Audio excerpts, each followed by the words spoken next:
Ladies, I am sure you have noticed how with every passing birthday, you seem to be inundated with more helpful anti-aging advice. In today's episode of the Grace and Grit podcast, we are going to explore a radically different approach to midlife and to aging, one that honors your body's wisdom and harnesses the power of both ancient wisdom and modern brain science. Discover in this episode why fighting against aging may be the very thing holding you back from how you really want to be feeling, and learn how to tap into natural rhythms that can help you to thrive in every season of life. Welcome to the Grace and Grit podcast, made for women who want their healthiest years to be ahead of them, not behind them. Join your host, Courtney Townley, right now as she breaks down the fairy tale health story you have been chasing all of your life into sensible action steps and lasting change.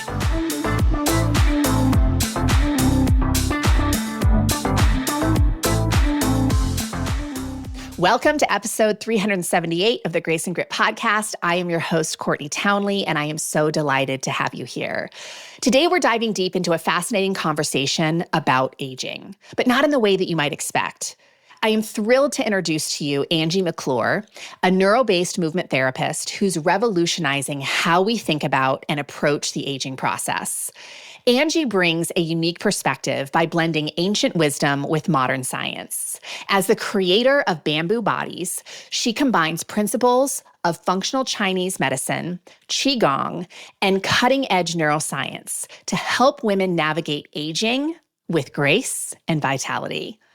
In this episode, we explore how seasonal changes affect our bodies, discover practical brain training techniques for better aging, and learn how to shift from resisting aging to embracing renewal. Whether you're feeling disconnected from your body or simply curious about a more holistic approach to aging, this conversation is going to offer you valuable insights and actionable strategies. Let's get to it.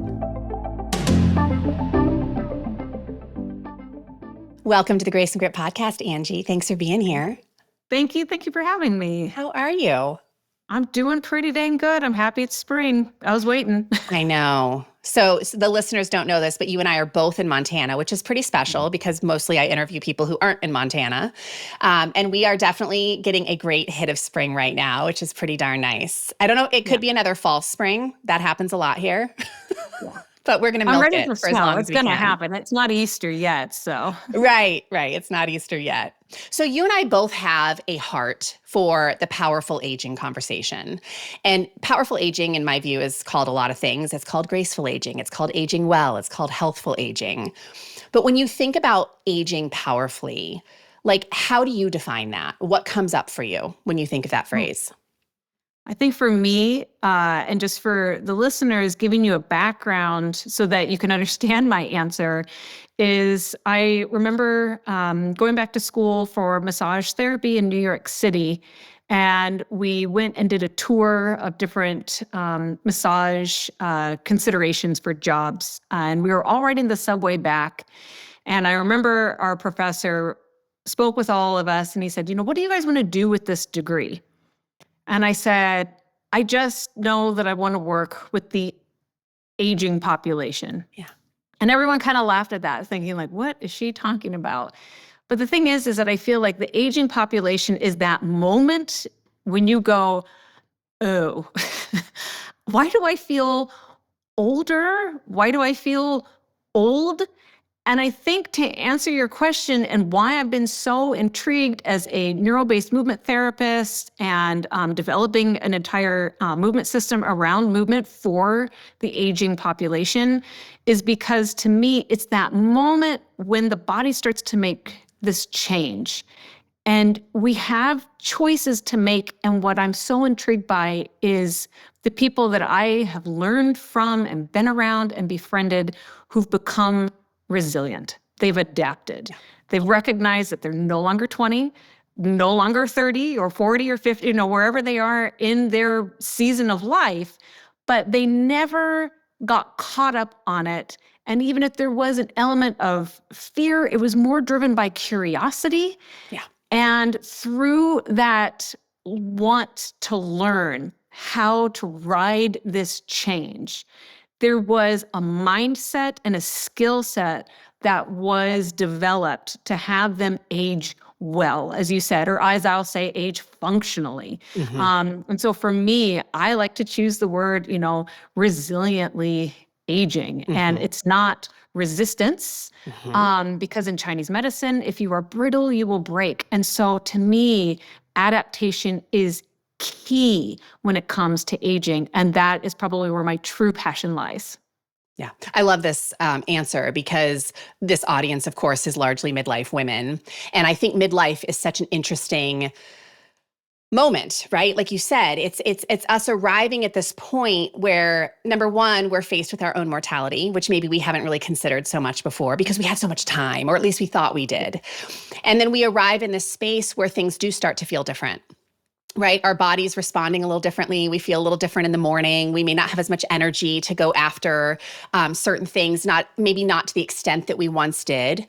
And I think that I say it's an opportunity because we can either be incredibly resistant to it, right? And we can defy it and fight it and try to reverse the clock, all the anti-aging phrases, or we can learn how to embrace it. And I love that about the work that you do in the world is obviously that's really what you're helping people to do is how to embrace the aging process. But before we go there, because so many people are literally conditioned to resist the aging process, what are some signs of that for you? Like when you're working or talking to a person, how do you know that they are resistant to aging? Like what are some of the signposts for you on that? So I don't want to generalize, because I feel like sometimes we create these archetypes and then we have to choose, am I A, B, C, or D? But I will say there's a spectrum within that where you have the people who are aggressively aging in the sense of not progressively aging, but I'm talking about that they're really resistant with a falsification that you just made the comment of anti-aging. So I usually tend to call these people my type A's. They're very active, but they're very aggressive with their actions of taking care of themselves. They're the person who they genuinely eat perfect all the time. I will never measure up to this person. They exercise. I won't either. Well, right. They exercise once, twice a day, but they also go out and then they do their run and they do this exercise. They can't sit down. They can't sit still. They're always moving. And even their moment of meditation or stillness, it's by the script. And I think you and I are, all of us are aware of the consideration of someone who's type A. It's a very brittle mindset. But what I've loved is that within that mindset, they break. Not everybody yet, but again, being around that aging population, I have either met them in their 60s and 70s and they go, go, go. And there's such a fear of stillness.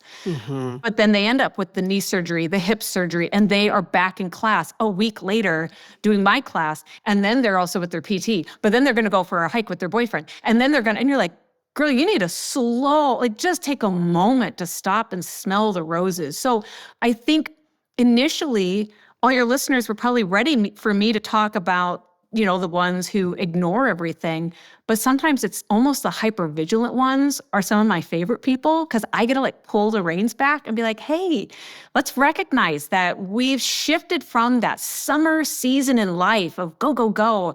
And especially as women, it doesn't serve us well as we shift into our 40s and 50s. And in Chinese medicine, this is viewed as your autumn season. And like so many of us during our actual external autumn season, when it starts to get a little bit cooler outside, the days a little bit shorter, we are so obstinate. We don't want to slow down. It's like my son, whenever I'm calling into him where he's had all summer long playing till 10 o'clock at night because it's still sunny outside, and I call to him in the autumn saying, hey, it's time to come in. We've got to get ready for bed. School is coming.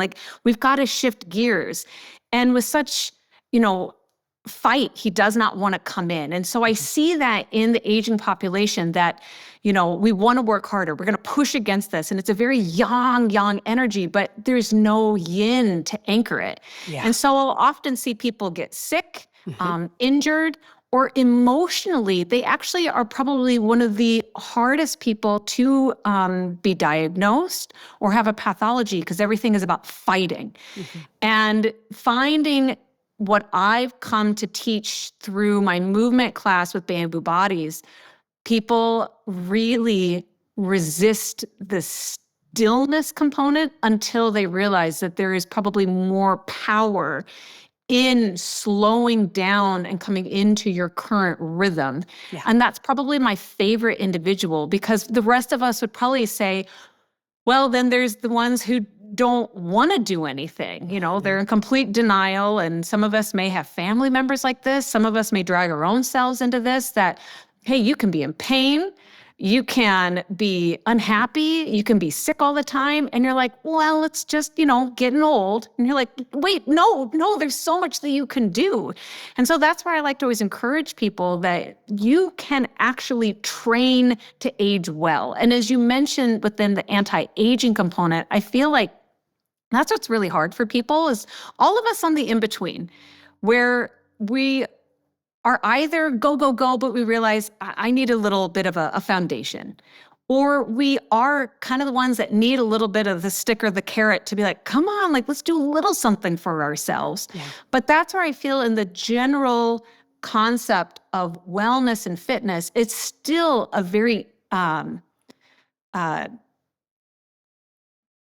improper place to put so many of us for aging, because we're still being told exercise to stay young, exercise so you don't get old, exercise. And it's like, well, here's the deal. No matter how you eat, how you exercise, biologically, you can slow down the aging process, but chronologically, you're gonna age. And that's where I really encourage age training, so that we don't run into the aches, the pains, the emotional and mental frustration that all of us will naturally come into as we begin to age. Yeah. And that's, I think, the part that the warning signs, if you will, or the things that we look for, I think sometimes are sent to us or presented to us in a way where it seems like we're doing it wrong. Yeah. But I feel like if we are aware and if we are curious, that I think is the first best step that any of us. 100%. Yeah. Awareness, I think, is hugely key. And I think we all come to that, unfortunately, in different ways. I always use the analogy that some people have to hit that brick wall really hard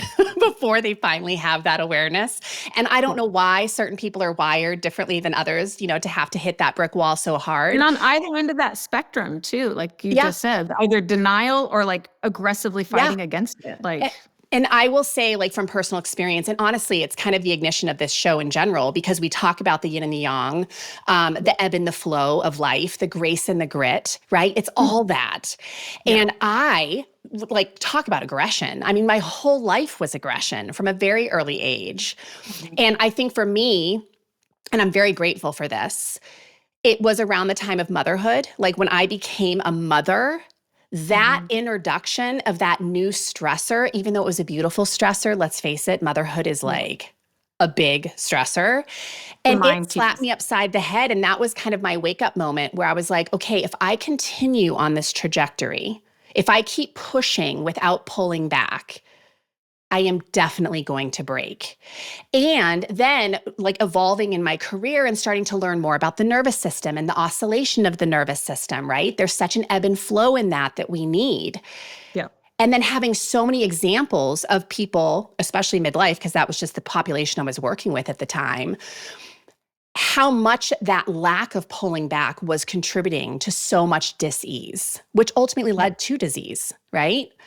So it's such a powerful note that I love what you said there. People have a fear of stillness. And it also reminded me of people having a fear of boredom, right? We're 100%. Also living in this time where we have so much opportunity to be distracted and consuming things. I know, the phone, as she points to her phone. Exactly. And we're almost afraid of the not doing. Yeah. So I love this conversation, and I love this invitation. And I also love the correlation between the seasons and the aging process itself. So will you speak a little bit more to that? Will you talk a little bit more about sort of the seasonal shift and how those two things correlate? And I want to tie that in first by emphasizing what you just said, Courtney, with seeing that ebb and flow and, so many, like how that disconnect can lead to disease. And this is what I love about Chinese medicine is that when we look at the concept of qi, it can be diluted as talking about energy, but really it is, again, even still diluted into talking about life force energy. And how I want to explain it is exactly as you said, is that it's about this flow. And this flow just moves. And so as I mentioned, and as I'll talk about the seasons, I don't want anyone to get locked onto a season because it's about phases. It's about cycles. And even yin and yang, it's not one without the other. That when we come into the nervous system, that yes, we need to dip into the parasympathetic. That's the yin, the calm. That's where we can actually heal. That's actually where our brain can create those, new rewirings. But the yang, the sympathetic, it never turns off. Otherwise, you're dead. Like everybody always gets so worried about, well, what if I get too still? In Chinese medicine, where there is movement, there is stillness. And where there is stillness, there is movement. Mm-hmm. So it's just the way, or known as the Tao. Like if it's stuck, then you're dead. So no one has to worry about stillness. It's just probably one of the greatest skills that we have to train towards. Well, and circling back to what you said earlier, right? That awareness piece, you cannot become aware if you are not still. Yeah. It just doesn't happen. I'm going to show this to Courtney real quick, but for your listeners, just so you know, I'm holding up a jar of sand and water. And this is the best way of putting it, is that the sand has settled in this jar, and both Courtney and I can see straight through this jar of water with settled sand.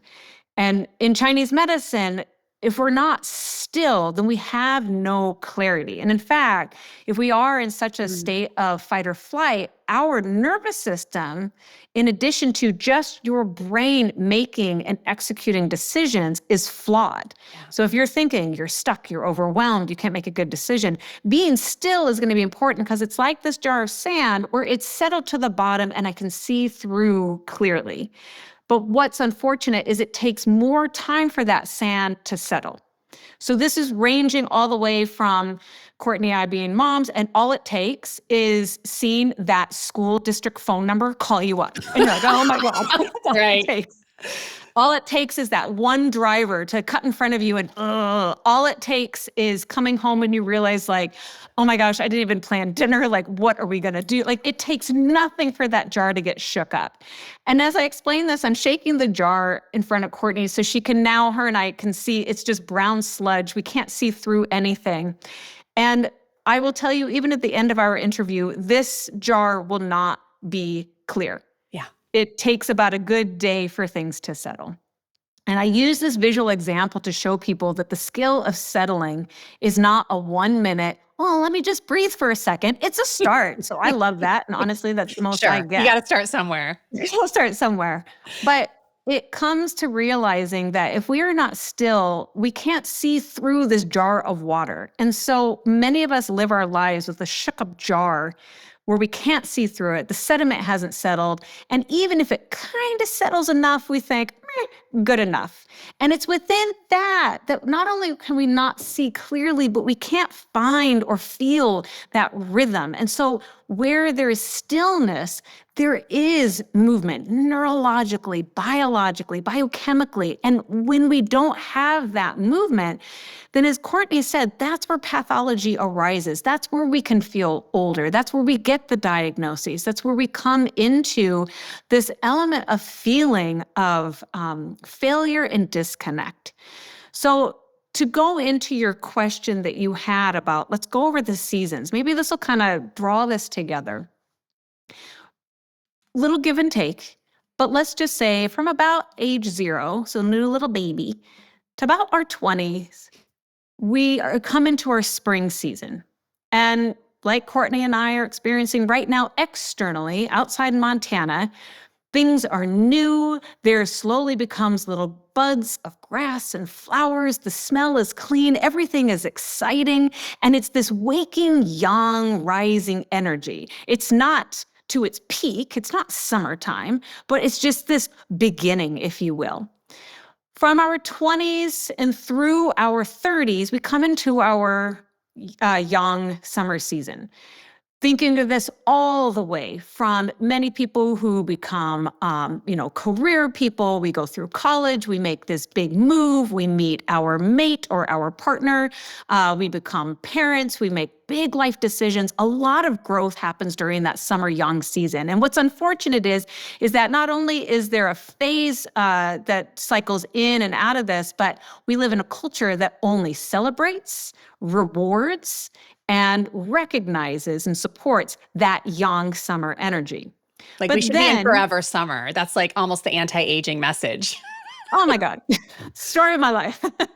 Trying to talk about like, what about the summer or what about the autumn and winter season is, Right. The push that I want people to see. And so exactly as you said, Courtney, like that shift from summer is so jarring because especially as women, we have a very difficult time to accept that things are about to change. Now, I'm only 42, but I'm also a very hyper-aware human being.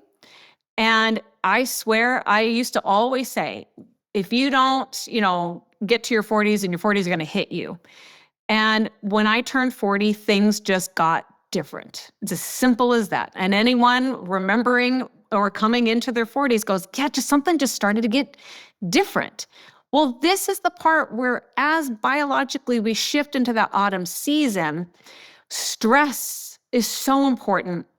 Sleep is gonna be weird. Our nutrition is just crucial. Movement is crucial because as we have these hormonal shifts, estrogen begins to go down, inflammation then will come up. Yep. Movement is going to be an anti-inflammatory component for us. Neurologically, it can help us with our mood. We need to look at strength training from a gentle perspective. We could talk about that later, but that's, again, people are like, I gotta train like I'm young. No, you gotta train like an autumn person. The point to this is train smarter, not harder. And we've got to look at things with a little more grace, a little more gentleness, and a little more of that wisdom where there's a yin root to it. Yeah. And that's where the divide comes. Because the next season, all of you are waiting me to say is winter. And some of you are thinking, oh no, that means from my 60s and beyond is winter, right? So 40s and 50s are autumn. And then post menopause, we're looking at our winter season. But here's the thing that I love. My studies in Chinese medicine, specifically through the movement practice of Qigong, I studied with women. These women were the first of their generation who were able to teach Qigong because during the Cultural Revolution, it was banned. And through that, many of these masters lost their young teachers. So they couldn't teach men. And in the silence of the night and early mornings, they would teach their young granddaughters. I got to learn from these women. So these women came into Chinese medicine going, well, women don't just come into winter. And in a lot of Chinese texts, they're like, well, and there you go. Like, up and then And you're done. No. And I think for me, predominantly as a 20 and 30-year-old working around people who are 30, 40, 50 years my senior, I did not see old, fragile, weak little grandmas. I started out in New York City, Courtney. These women were tough. And I moved to New York City, or from New York City. I was in San Francisco. I was in Portland, Oregon. I lived in France. I became familiar with these women post-menopause, we'll just generalize, but women in their winter season. And they were the most strong, encouraging, kind, welcoming women who would teach with me, who would open up their experiences, who had stories upon stories. And that's where I came to learn is that there was a pathway, there was a flow, there were lessons that needed to be learned.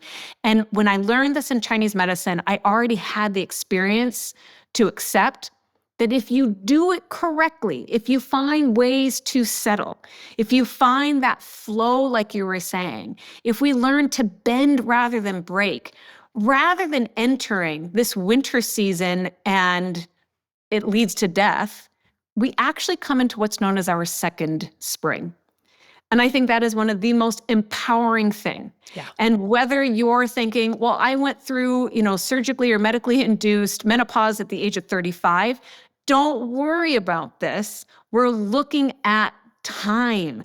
Time can be on our side. If you're thinking, I'm 60, oh no, it's too late. No, you're aware. You're halfway there. If you're thinking, well, I'm 40 and I'm already postmenopause. I don't know what I'm doing with my life. That's fine. You're here. You listen to Courtney. The second spring is something to understand that neurologically your brain wants you to survive. Yeah. So when you make these little shifts and come into a rhythm and a flow, second spring is about the ability to adapt. It's about resiliency, because as we age, it is not for the faint of heart. And many of you will probably nod your head in recognizing that it's tough. It's tough. Yeah. And with all those lessons to learn, how much can you bend and learn? And most importantly, for my winter women or my second springers, how much can you teach and share? This is where second spring will help the younger seasons understand that in our culture, we are meant to remain strong by adapting, by bending, and becoming resilient. And I think that's where the women I've been around have been superpowers. So to me, second spring only makes sense because they're living within that flow. Yeah, I love it. I love it so much. It's in my community, we talk about it as the renovation years, right? Midlife, because what you're explaining, right, is we arrive at this place where we've been living a certain way and we can keep forcing that hand and we break because our body isn't adapting to those old ways of taking care of ourselves. And let's be honest, a lot of people didn't take care of themselves up until they got to their autumn season. And so now we're having to basically confront this choice. Am I going to keep things the same and just keep banging my head on that brick wall? Or am I going to start renovating my life to maybe pollinate in some more stillness and learn some more skill sets and give myself the grace of moving my body differently so I'm not just in this space of constantly adding more stress to my system, 100%. right? Because ultimately that's what breaks us down. So I love all of this. And I love just the resilience piece, right? The learning how to bend and I think, and correct me if you see this too, because I see this a lot with women I work with, where at midlife, life is full, right? I don't know about you, but I got a lot on my plate. And then to also be having to learn new skills and adapt my life to better take care of myself, sometimes those things feel like a contradiction. It's like, I don't have the room, I don't have the time, I don't have the space.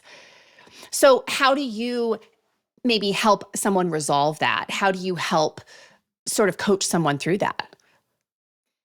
I have come to learn through a therapist. She was talking about anxiety. Okay.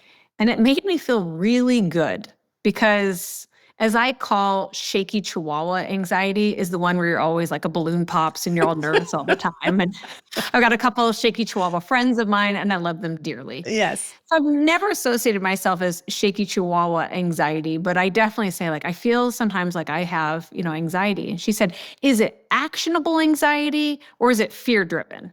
And I never thought of it that way, that the A could stand as actionable, because there's a component of, is there something that I can do right now for this? And if the answer is no, then it's something you're going to have to let go.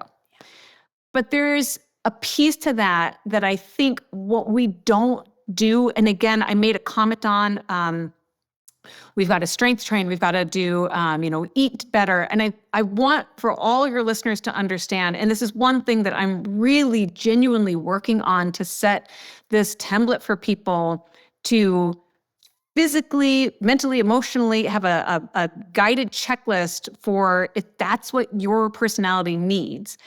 Because when you listen online to different professionals that I truly admire, the list and requirements for what to do during your perimenopausal times, It's how exhausting. to train away from osteoporosis is asinine. Yep. I am never going to try and get my oxygen max intensity up to like 75%. I'll die. Like I am not that type of person. I'm not going to try and train for, an hour and a half a day and make sure I get in every single thing that I have to. I love baking. And so to say like, hey, no sugars ever. We have to eat clean and organic. We've got to do more protein, ladies, more protein. It's so stressful listening about how you're supposed to be so healthy.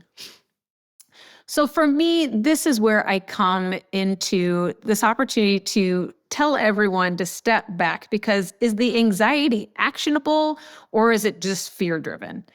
And being interested in wanting to take action to do better is a wonderful thing, but it is a scary place to start because you're told, we'll go weight train. And people picking up something heavy does not mean that you're weight training or strength training. You're just picking up something heavy. We have to understand that as we age, our brain is actually changing. As we age, we actually can't handle as much stress as we once used to be able to do so.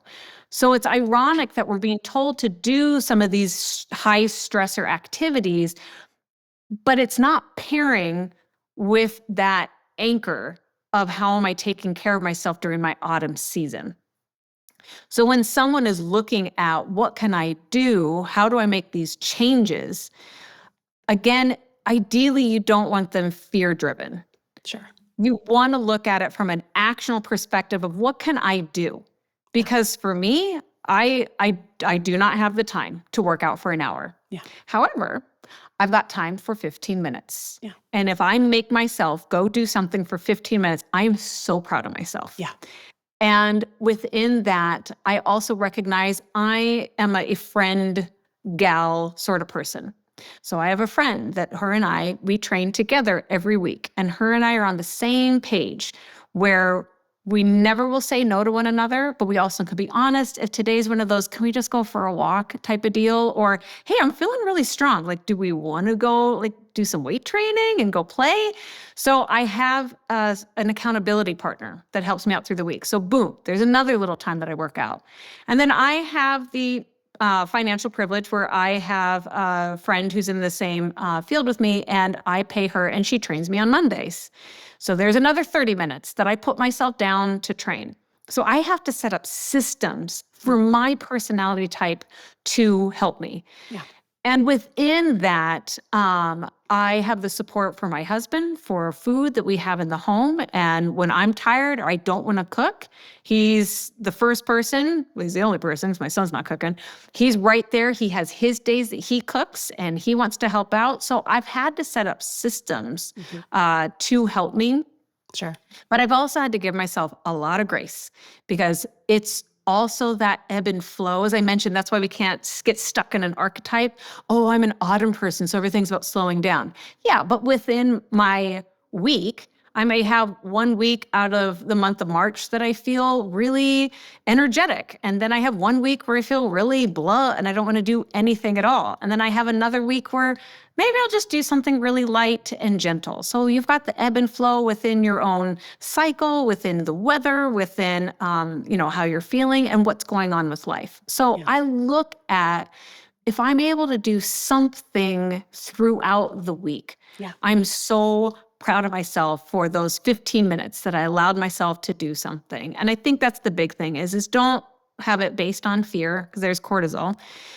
Try to create some systems to help you out for that actionable want and desire. And for me, I've had to learn how and who I am. I also have to say things out loud because I feel really embarrassed if I told everybody. I'm going to start learning how to jump rope, by the way. I've been telling everybody this.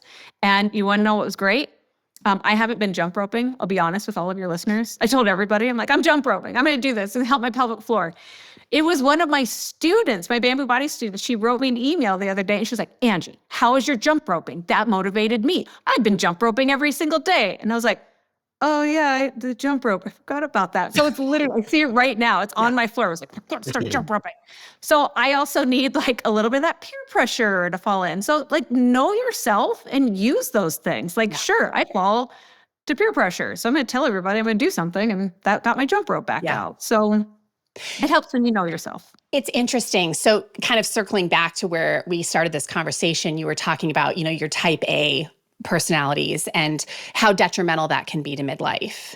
Mm-hmm. And I 100% agree with you. And I see a lot of that. I always call it discipline to the point of self-destruction, right? Yes. But there's Yes. also the other extreme. There are people who will use the concept of grace and self-love to the point of never exerting themselves or never No action. applying effort, right? Because I really, and this is something I really just feel like I fully have come to understand in the past probably like 2 years, that resilience is about removing unnecessary stress, but it's also about leaning into intentional stress. 100%. And so, can we speak to that a little bit? Like the personality type who is never pushing themselves to build Yes. resilience?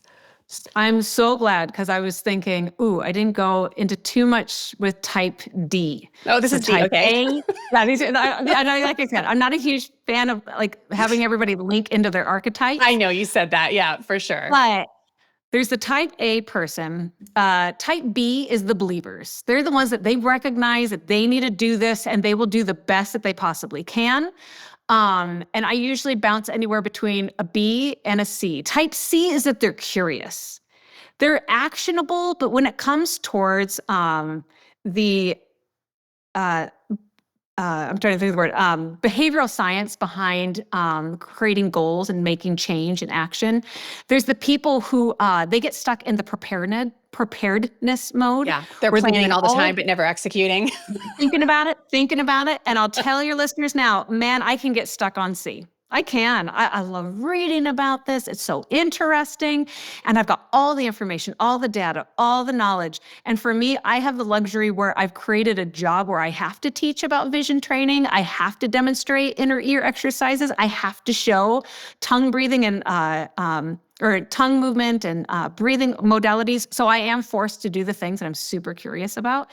But for any of your listeners where you're like, I think I'm falling into the C category where I love listening. I'm so curious, but like they're consuming, you're consuming. Yeah. Constantly. And I do. I bounce between B and C where I'm like, I believe this is true. I recognize this and I put it into my action in a very, kind sort of way. So I want to just emphasize there are the two in-betweens, and let's go to the other end of the spectrum of type D, the deniers. And we can deny delay is kind of always the big concept. So type D people, I don't want to say this with a lot of love, so please everyone out there understand this is respectful, but I'm going to talk about my mom because she's a type D. Yeah.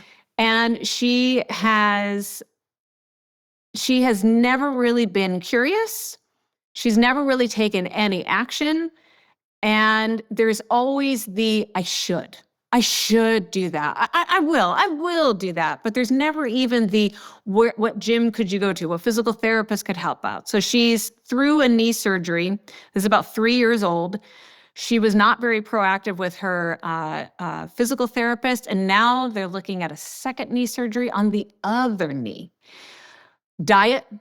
Just for an anti-inflammatory perspective, having me as a daughter, there's really tiny little things that you can do, little shifts. I never try to take food away from people. Like I said, I'm a foodie. I enjoy food. It should never be something that we punish ourselves, but to also just understand there's like rhythms and an order in which you can eat to help shift things along, which can be fun.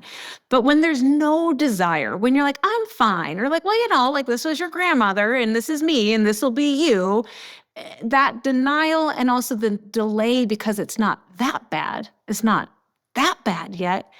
And these are the ones that I will say it breaks my heart because many of us, if you're on this podcast, you are in category C or B or A. There's no way that you're listening to this as a D because just by turning this podcast on, you have automatically entered type C.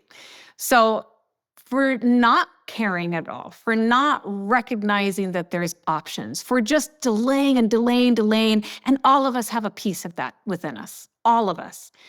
But it's the inability for action that you then ask, what is it going to take? Is it the next surgery? Is it until the big fall? Is it until you're diagnosed with something? But exactly as you said, about the stress factor, that when it comes towards resiliency, let's use, for me, talking about like bending and bamboo, let's just talk about the biodome trees. And if any of you guys remember from the 90s, there was the big biodome that was built, and it was this really cool, fun project of, hey, can we live on Mars? I think that was the intention. And this big dome where they had a whole ecosystem that they created. And when they lost their funding and when the dome came down, they had these trees that they had grown inside the dome. And it was within, I think, a week or so that the trees all came crashing down. The trees were never raised to be resilient because they were never raised around wind. Yeah. They never had the ability to bend. I'm not saying if you are in a point of denial or if you're in a point of delaying that it's necessarily bad. But again, as Courtney and we both emphasize, awareness is going to be the best place to start. This is uncomfortable. This hurts. Is this me? Is this what the future is going to look like? Those are wonderful questions. So I don't downplay the concept of not being able to take action. It's very difficult for people. And here's the irony behind it. It takes a lot of brain fuel and power. And the brain wants to conserve that all the time. Yeah. So if you're already in this lockdown protective mode, and then having to change a habit or make yourself start moving, the brain really will not be excited for it. So it's really hard to start things. Like sitting on a tricycle uphill, once you get going, you're fine. But that first push is so sticky to get going. So starting something is the worst. Yeah. The brain And loves that's why I the think path of least resistance, I'm always saying. Yeah. Exactly. And that's where I think you get a lot of people who get stuck in the deny delay mode. It's protective. It's 100% protective. There's always a value to it. Always. And I feel like that is the part where, like you said, are we either going to have to get to that breaking point and then that moves along? And it might for some of us. But I do want everyone to recognize this. And I made a comment on this, that aging is not for the faint of heart. That I do mean when I tell people we're going to have to adapt, that we have to learn to train to be resilient. And there literally is a neurological pathway towards that I teach through breath training and strength training. And I want to use those two as examples. If I have you lift something heavy, your animal brain is going to be the first to talk. Oh, this is really heavy. I don't really like this. Don't do it. Just put it down. So you're going to say, oh, it hurts. Ow, ow, ow. And I have clients all the time. Like they can't even, do much, one squat. And they're like, oh, this hurts. The brain's not yet been trained for that stress, that resilience. So we do breathing exercises to have the brain feel a little more fueled. I'll have people have to eat something right before, so we've got a little more of that fueling in the brain, so that we can slowly start to train towards not fearing the difficulty, not fearing the stress. And this is where it's so funny. It's a Goldilocks situation. Not too much, not too little, but just right. We can't overstress ourselves because as we age, we can't handle as much stress. Sure. So resiliency from a neurological lens is actually said that it is the ability to bounce back and recover from stress and adversity by conserving your psychophysiological resources. This is us understanding that you come back to breathing, you sit and you calm yourself. And this could be literally in between, say for Courtney, in between your weightlifting sets. That when you're like, oh, I'm burning out, just stand there. Just stand there and breathe to the point where you're bored, to the point where your body's like, are we going to lift that last set real quick? Like, nope, just wait a second. I'm going to stand here for 2 to 3 minutes and just stand, look like a weirdo and breathe. So then we can reset. So then you can come back and go for that last set, go through that strength training stress, but you had the capability to handle it. So it's such an interesting element where we need those stressors because you got to learn to roll with the punches. It ain't going to be easy. Stuff's going to come our way, but we have to learn to stop and reset. So for those who are type D, and they're thinking, oh my gosh, I can't handle anything, then stop. Just stop and be still. I think that's one of the nicest things is we're being told right now, eat this way, train this way, strength train. You need a little bit of cardio, not too much cardio, more protein, but that much that just stop. And for all your listeners, at the end of this podcast, you're going to turn it off and you're going to go to the next podcast. You're going to turn it off or go to the next thing. We're Americans. You can be 3 minutes late. We're not German. Like, just sit there and stare and just be for 3 minutes and see what your body regenerates and shifts and says, okay, I can now handle you getting out to go grocery shopping, or you getting in to do the rest of your job. Or when I turn the podcast off, I'm going to, have this reset. No one thinks when we get tired or when we can't be actionable, you just stop. You don't start, you actually stop. And I don't think anyone tells us that. Yeah. That's how you could possibly get out of type D and move to a C and a B type, actionable energy. Yeah. And it's the dosage, right? It's like, I always say, because a lot of people will ask me, well, how do I know it's becoming a problem, right? And it's like, well, if you're stopping all of the time to the point of never starting, then it might need a different approach, right? But absolutely, it's I think also that so much of it is our habit, right? It's a way of, we've just been practicing certain things for so long that the path of least resistance for our brain is to keep doing it the way we've always done it. Yeah. And so it's breaking that pattern and saying, okay, how can I meet myself where I'm at and just move that needle of effort like 1%? Not 20%, not 25%, not 50%, but just 1%. Like, that seems like an easier do for me and definitely makes my brain less freaked out and less resistant than trying to go all in, right? The journey of 1,000 miles begins with a single step. It's so true. It is so true. Okay, so to wrap this up, I would love to have you share with listeners a little bit about what they can find from you. I know you have an offer for them that they can sign up for. So let's talk about that. And I'd also like to invite you for any closing thoughts on this powerful aging conversation. So starting with what I have to offer is I am really excited because we're shifting, slowly out of spring and into summer in a little while. But I wanted to share this foot treatment. It's very simple. You can use it with a hand towel, or as I demonstrate in the video, I use a little soft racquetball. And giving everybody an opportunity to do something that is so simple, but coming down to the feet, energetically, it's very grounding, right?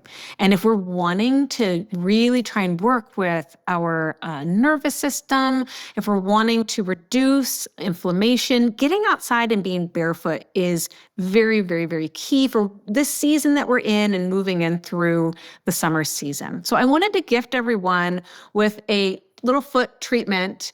And what it involves is us coming into breathing and having this ball slowly be massaged around different points of the foot. It allows us to explore the foot itself. And I think one thing that I want to emphasize here is that this little massage technique that I show everyone is actually about joint mobility within the foot. So I made a comment, oh, I want to strength train, but just going to grab something heavy and pick it up isn't strength training. You're just picking up heavy stuff. There's an actual development and skill that needs to be trained in order to strength train properly. It's kind of oddly the same when, as I mentioned, hey, I want you to get outside and be barefoot. So everyone probably thought, easy, let me just kick off my shoes and I'll be outside. Yeah, you disguise it as massage. Yeah. Exactly. I'm tricking everyone to say, what we're going to do is we're actually going to increase your brain's understanding of where your feet are and how your feet move. So this little technique should be done gently and slowly, and over time, you should ideally be able to see your feet sink and become one with earth. I can't tell you how many times in Bamboo Bodies classes, people come in and they take their shoes off and their foot is so disconnected from the floor. It's like just they're standing in a box and their foot is the block on the floor. And so to get us to reconnect, That's the secret sauce. It's not just, oh, I'm going to go outside barefoot. It's, I need a foot that's connected to my body and my brain. And that's the little connection that I want to sink into the earth. So getting outside barefoot, you guys can all start now with a really simple, and it feels really good, actionable routine that you could do gently in the morning.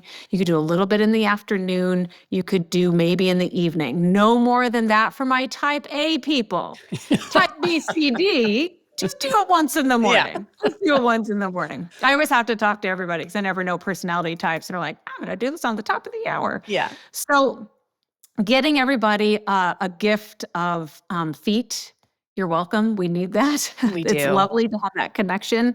And it's just a simple way. This is how I start my Bamboo Bodies classes off, is that I have racquetballs in class and everyone goes without having to be guided because they've gone through this little treatment video where they know how to mobilize the foot. And I will say a quick little sneak peek or sneak tool within this is when you have more foot mobility, what's exciting about this is that in addition to just its connection to our nervous system, when we mobilize the foot, it can actually help with low back issues, hip issues, and knee issues. And I never want to use any modality or exercise or drill as a fix-it, but the feet is kind of like apple cider vinegar. It's got multiple uses that you never think about. So I want people to look at this in a way of how is this benefiting you in your sleep? How is this benefiting you in your movement, your strength, feet pain, hip pain, low back pain? Because the feet are kind of one of those areas of the body that it really can affect you systemically. So I think this is a really fun gift to give everybody just to reconnect. And it gives you that time. I'm showing Courtney my sand jar. It's still murky, man. That jar Still murky, of sand and water is still murky. I think that the foot exercise is going to give all of you an opportunity where you're focused on something that literally is grounding, that when you're done with that, I challenge you to just stand there like a weirdo and look at the wall or look out the window and just be in your feet for just 3 minutes as you breathe. And you're just starting. You're starting that opportunity to be still and be ground. And you can use just that stillness anywhere, anytime. It's so interesting, isn't it, that the feet are so neglected. And I certainly do not have a foot fetish, but I love feet in that. I mean, I think Fetish, it's not kinky. it's not a kinky thing. But I think being a dancer, right? I was in a dance class last night and this came up where we're doing, this complicated choreography and the teacher paused and she was like, it's like half the room is forgetting that they have feet. Right? Like you're moving and your body is so beautifully expressive. And then there's like this dead fish at the end of the line. And I think that that's just, it's so true of just humans in general, that we put so much attention on strengthening the chest and the quads and the hamstrings and all these body parts. But the magic is in feet. It's the foundation. It's like the foundation, literally, of everything. Yeah. I actually have a workshop on May 31st that I if I can, or however you guys will be able to find it on my website too, but I'll be teaching it on feet and going over that topic too, of not just, oh, my feet hurt, let me do this exercise to help with plantar fasciitis, my bunion, etc. What it is actually discovering the magic of the feet and how it can help, ranging from migraines all the way to your posture, to your strength. And just like you said, when we come back into our feet, our movement changes. It does. So drastically. So drastically. And your stability, right? Your spatial awareness, like everything shifts with the feet. I love that. So good. I love feet too, girl. We could talk about feet. We'll get together and talk feet. We should talk feet. I love it. You're like, that was a weird podcast, the foot one. Yeah. The foot fetish podcast. I like that. This has been so good. Like so many great points in this conversation. So in closing, powerful aging, where do you want to leave it? I want for all of us to start looking at pro-aging. pro-aging every time you hear a commercial with, by the way, someone who is either younger than what they said on the commercial, or they're just one of those beautiful 75-year-old women who has thick, thick, thick gray hair and not a wrinkle on her face. She's not real. I Oh, and want you to Angie, think, now like in the world of AI too, I see all these I know. ads of AI images and I'm like, what are we Yeah. doing to people? Yeah. Yeah, it's I'm madness. pro aging. I want to age. We're going to. And What a privilege. especially with this shift, I tell my students this all the time. I'm like, people say, oh, but you're only 42. I said, yeah, but you're 82. Like, you didn't get hit by a bus. Congratulations. Like, For I haven't 82 made it years. there. Yeah. Like, that's amazing. Yeah. So I think anytime you see something on, YouTube or Instagram or a commercial, think, you know what, I'm pro-aging. And pro-aging is gonna mean you're going to look older. Yeah. And it sucks sometimes. Yeah. And as I want for all of us to recognize, then get around other people who also are pro-aging. Yeah. Women in my class 2 days ago, we were all chatting and I mentioned about entering perimenopause. And I said, my hair is starting to change and I'm starting to lose more hair. Yeah. And I said, please tell me, ladies, when you're postmenopause, like the hair fallout stops. And they all look at me. They're like, oh, well, just learn how to cut your hair differently. And I was like, Yeah. oh, but we all laughed. We all realized this is what it is. And there's such joy and camaraderie. There's cool things to talk about, but to constantly tell yourself, I am pro-aging. When you tell yourself, I'm doing the foot exercise, I'm pro-aging. Yeah. When you go for a walk with a girlfriend and you decide to swap stories about stuff, that's pro-aging. And I want to emphasize in your own self-talk that how you think exuberates outward. And some of the most beautiful people that I am surrounded by are in their 70s and their 80s. And they are in their 70s and 80s and look like they are in their 70s and 80s. And one of my good friends just the other day, she just looked beautiful in class. And I sent her a text afterward and I said, hey, I just want to let you know, you looked stunning in class today, just so you know. And she wrote me back that her entire life, she'd never felt beautiful. Never felt beautiful with her husband, never felt beautiful with them whenever they got a divorce. She had a hard time dating. She had a hard time ever looking herself in the mirror. And the fact that I said that to her blew her mind. Yeah. Because what I saw in her was so beyond anything that she was raised and taught and tried to work against. So when you become pro-aging, what that did for me is I'm a 42-year-old woman that saw a 75-year-old woman who's gorgeous. And it made me realize how important that's going to be for me as I age. Yeah. So one day I'll have a 40-year-old woman looking at me going, look at that little old lady. She looks like part rat, part fox, part camel, but she's so cute. She's beautiful. And I'll say, thank you so much. It's been hard for me to age and my body turning into this combination of a camel / fox / rat face that I've got right now. But it is beautiful, dang it. Thank you. And I will encourage her to love that because we are going to change. And it's not going to be that cliche of what we think of anti-aging beauty. It's going to be pro-aging beauty inside and out. And I just want to encourage everyone that fix it inside, it'll shine outside, and it's going to help the younger generation. 100%. Yes, I love it so much. And I just want to add on to that I talk a lot about borrowed beliefs. And borrowed beliefs being a lot of us have developed some really negative self-narrative because we borrowed beliefs from other people. Like a teacher said something to us growing up, our parents said something, a coworker, and we just clung and we never let it go to the point that it literally, we made it a part of who we are. Yeah. And I just want to offer that so much of that renovation that has to happen at midlife is about going in and examining the beliefs that you've borrowed and making sure that you give back, like let go of the beliefs that aren't serving the life you want to live. Yeah. And don't underestimate, like what you said to that woman, you literally gave her a belief to borrow about herself.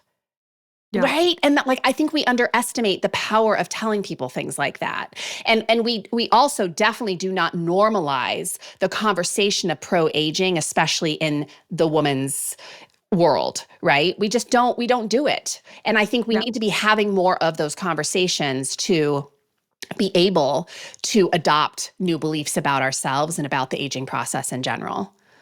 And just one last thought too. I was listening to something that's been really interesting with the conversation of menopause. I think it is humans, whales, and elephants are the only mammals that go through menopause. And for those listeners, you may or may not know this, they don't do a lot of studies on women. We're kind of unpredictable and Yeah, they weird, so know. we don't like to study us. Yes. But now you've got a lot more women in the field who are like, can we study us? Sure. And so there's more studies coming out and like questioning good questions, just as simple as why us? Why menopause? Why within evolution are we getting this? And what they've come to find so far, and I thought this was so incredibly beautiful, was that as we come past those childbearing years, and we've been told that we dry up, we're not desirable anymore. What's so funny is, good. That's all I have to say on that one. Like, thank God. Gross. Like, Amen. no. Right. It's done. But the other component as to what, there's a professor, I think Columbia professor talking about this, about the role in the older woman is understanding that they actually have more of the lessons. Sure. The wise woman. The wise woman, the sage. And that has been throughout many matriarchal communities and even within animal kingdoms that are more matriarchal, is the wisdom from the woman is to be so highly regarded. And because of time, and like you said, things that have poisoned our mind, I think this generation right now of women in their winter season, second spring, to realize, ladies, it is your time to be our wise women. I want more wise women in this world to encourage us, to make us feel secure and safe, to nod our heads when we go, oh, this just feels weird. It's like things are changing. And they're like, yeah, isn't it great? And that was the way that the women closed our conversation where I said, oh my gosh, there's so many things that are changing. And they all laughed. And two of them said, isn't it wonderful? Yeah. And why are we not saying that about ourselves as we go through these seasonal shifts? Yeah. As we come into a moment to be able to be still and within that discomfort say, but isn't this wonderful? And I think that that is very, very, very empowering for all of us indeed. Agreed. Such a good note to end on. Thank you, my friend. This was lovely. I always love spending time with you, and I have no doubt the listeners will get a lot from this episode. Thank you. Thank you. Thank you so much. It's just such a joy.